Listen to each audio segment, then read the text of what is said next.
Serial में आने वाला है एक नया ट्विस्ट। जी हाँ दोस्तों, दरअसल अब अनुज की होने वाली है धमाकेदार एंट्री। शादी का माहौल पूरे शबाब पर था। मंडप को भव्य तरीके से सजाया गया था। चारों तरफ फूलों की खुशबू थी। ढोल नगाड़ों की गूंज पूरे माहौल में जोश भर रही थी। प्रेम और राही मंडप में बैठे थे। पंडित मंत्रोच्चार कर रहे थे और परिवार के लोग रस्मों में व्यस्त थे। हर कोई खुश था, लेकिन किस्मत ने इस खुशी को अधूरा छोड़ने का फैसला कर लिया था।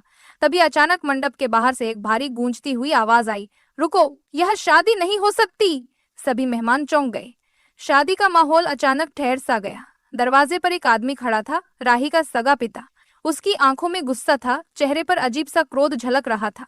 वह धीरे धीरे आगे बढ़ा और मंडप के पास आकर खड़ा हो गया। वसुंधरा कोठारी के चेहरे पर नाराजगी साफ दिख रही थी। वह गुस्से में बोली, तुम यहाँ क्यों आए हो? राही के पिता ठाका मारकर हंसे और बोले, मैं सच बताने आया हूँ। एक ऐसा सच जिसे तुम सबसे छिपा रही हो। ये शादी नहीं हो सकती, क्योंकि इस लड़की की माँ एक बार डांसर थी। यह सुनते ही पूरे मंडप में सन्नाटा छा गया। शादी की खुशियां मानो किसी ने छीन ली हो। लोग एक दूसरे की ओर देखने लगे। फुसफुसाहट शुरू हो गई, सच में, हमने तो सोचा था कि ये लड़की बहुत संस्कारी है। क्या यह भी अपनी माँ की तरह निकलेगी? राही की आंखों में आंसू आ गए, लेकिन उसने खुद को संभाला। वह अपने पिता की ओर देखते हुए बोली, हाँ, मेरी माँ एक बार डांसर थी, लेकिन क्या इसका मतलब ये है कि मैं गलत हूँ? क्या मेरे संस्कार गलत हैं? प्रेम ये सुनकर राही का हाथ पकड़ता है और दृढ़ स्वर में कहता है, मुझे परवाह नहीं कि राही की माँ कौन थी। मैं सिर्फ राही से प्यार करता हूँ और उसी से शादी करूंगा। वसुंधरा कोठारी यह सुनकर गुस्से में लाल हो गई। वह गुस्से से बोली, अगर तुमने इस लड़की से शादी की तो मेरा तुमसे कोई रिश्ता नहीं रहेगा। ये सुनकर प्रेम कुछ सेकंड सोचता है, फिर वह राही का हाथ पकड़ता है और बोलता है, अगर प्यार के लिए मुझे आपसे रिश्ता तोड़ना पड़े तो मैं तैयार हूँ। इतना कहकर प्रेम राही का हाथ पकड़कर मंदिर की ओर भागता है। वसुंधरा और बाकी लोग पीछे पीछे भागते हैं, लेकिन प्रेम और राही मंदिर पहुंच जाते हैं और शादी कर लेते हैं। दृश्य बदलता है। अब कैमरा एक पुराने मंदिर को दिखाता है। घंटियों की आवाज गूंज रही है हवन कुंड से, और बैकग्राउंड में भजन की धुनें बज रही हैं।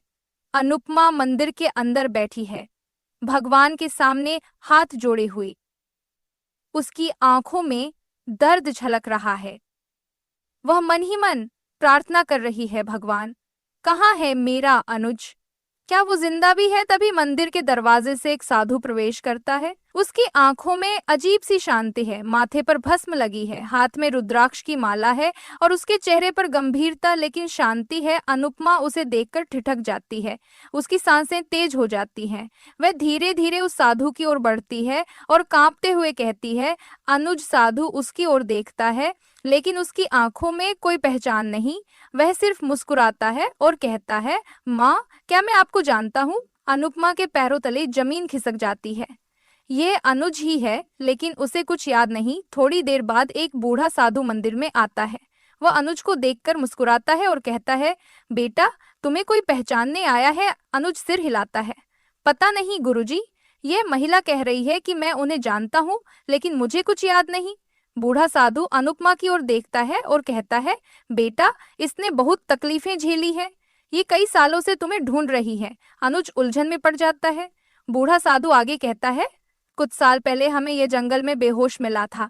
सिर पर गहरी चोट थी। होश आया तो इसे अपना नाम तक याद नहीं था। तब से यह हमारे साथ है, लेकिन लगता है कि अब इसे अपने अतीत को जानना चाहिए। अनुपमा यह सुनकर और भी भावुक हो जाती है। वह अनुज की ओर देखती है और कहती है, अगर तुम सच में मुझे नहीं पहचानते तो मैं तुम्हें तुम्हारा अतीत याद दिलाकर रहूंगी। अनुज उसकी ओर देखता है। उसकी आंखों में अब भी उलझन है, लेकिन कहीं ना कहीं एक अनजान सा अपनापन भी है। अनुपमा मन में ठान लेती है कि वह अनुज की यादें वापस लाकर रहेगी। अब कहानी एक नए मोड़ पर पहुंच गई है। अनुपमा को अपने अनुज को वापस पाना है, लेकिन क्या अनुज को उसकी यादें वापस आएंगी? क्या प्रेम और राही का रिश्ता इस समाज के दकियानुसी सोच को हरा पाएगा? कहानी अब और भी दिलचस्प मोड़ लेने वाली है। देखना ना भूलें।